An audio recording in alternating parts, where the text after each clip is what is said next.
Well, at this point, we want to go on with this method. We want to find all the other bullet points. And so we have to try with another example, new example, which is this, C and G. Okay. So we have to start, we start from the general name, so we have to count from the lowest note, which is C note. 1, 2, 3, 4, 5. So C, G is a fifth interval. Now we have to compare, okay, we have of course to build the major scale on the lowest note. Of course it is the C major scale, so we have to compare the highest note with the corresponding note of this major scale. And of course these two notes, so G is the highest note of the interval and G is the fifth degree of the the C major scale. So this is the note we have to compare to the highest note of the interval, and they are the same as a generic name, but also as alteration, as accidentals. They both have no accidentals. So okay, so this is very interesting. So we are in the first case, okay, in the first situation, and so we have to choose, we have to go on as we did before, as we did in the previous examples. So now we have, of course, to understand, to see if this interval is part of the first or of the second group. So is this part of the first group? No, of course, because it is a fifth interval. So we said that the first group of intervals is the one in which we don't have either fourth, fifth, or seventh interval, and the second group is, of course, the one with fourth or fifth or octave interval. So this is a fifth interval. So now we are in the second direction, in the second way. And of course, since we are in the second direction, the second choice, we can call it this way, we cannot call it a major interval anymore. Now we have to use another term since we are in this group. And of course, it is the right name we have to choose to use to express. To call the name about the specific name will be perfect. So this will be a perfect five interval, a perfect fifth interval, or if you prefer, an interval of a perfect fifth. Okay, let's try now with another example. AD. So let's start from the beginning. So we have to find the general name. So we have to count starting from the lowest note. 1, 2, 3, 4. A fourth interval. Now we have to build the major scale on the lowest note of the interval. So since the lowest note of the interval is A, we have to build, of course, the A major scale. So A, B, C sharp, D, E, F sharp, G sharp, and A. Okay, now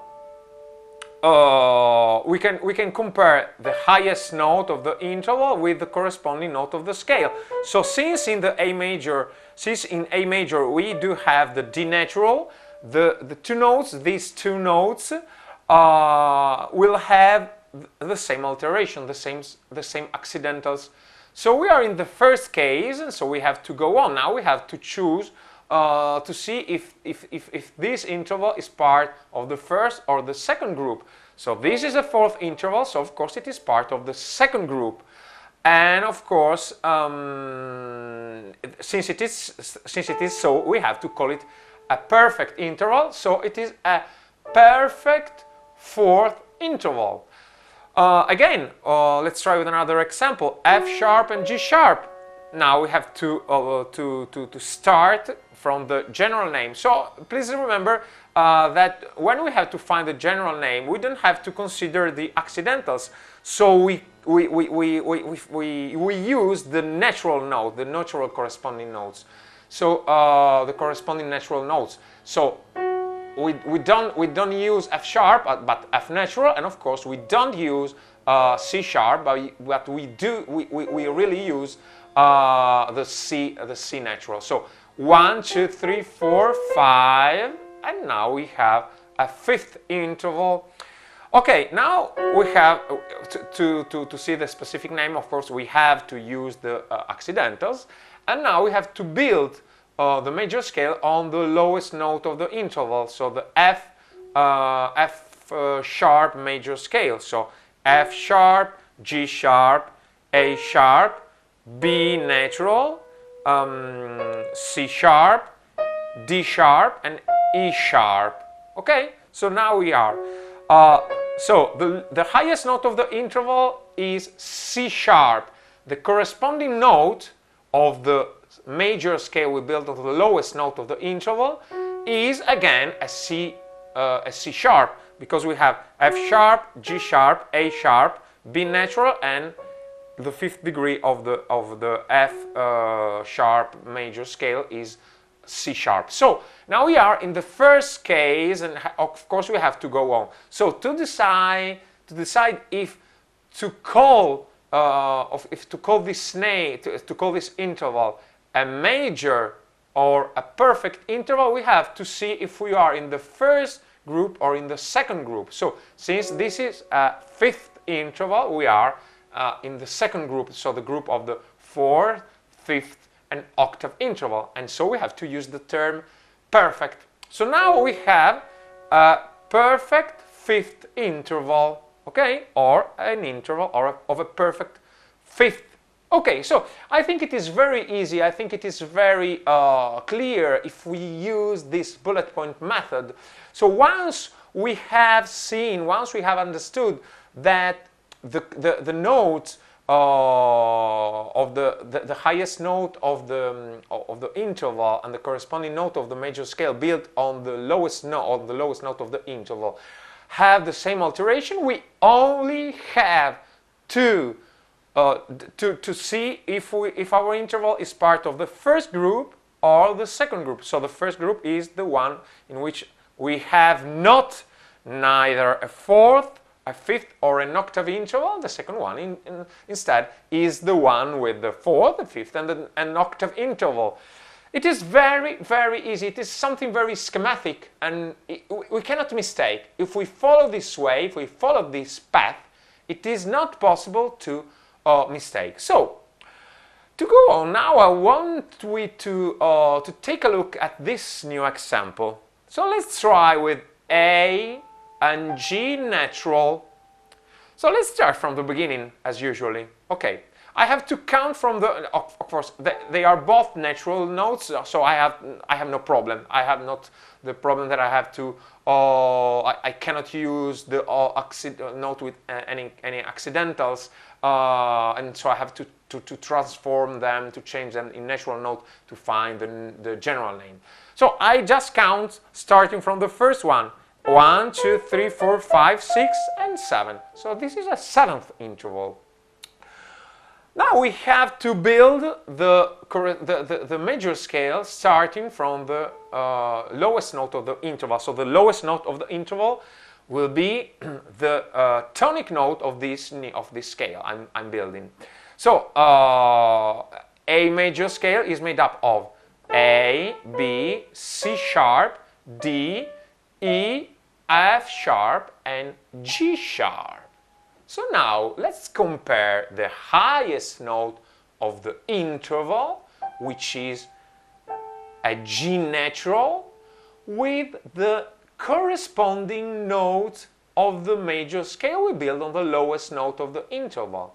So we said that in A major we do have the seventh degree, which is a G sharp. So I have to compare this note, which is a G, with the corresponding note of the scale, which is again called G. And in this case we don't have a G natural, we have a G sharp. So we cannot use the first case. Now we are not in the first case anymore. Now we are in the second case, the one in which the highest note of the interval and the corresponding note of the major scale we built on the lowest note of the interval don't have the same accidentals. So how can we find now the right name? Of course, we cannot use again perfect and major, okay, because now we are in the second case. So in the next lesson, we are going to look at in depth how to find the right name of the intervals, even the case in which there is no correspondence between the highest note of the interval and the same of the note of the major scale, which has the same name. So in the next lesson we're going to point out all the different steps, all the different bullet points of our methods that we need to determine, to call also these other kinds of intervals. So the one in which we didn't have this correspondence between the highest note of the interval and the corresponding note of the major scale we built on the lowest note of the major of the interval. So see you in the next lesson.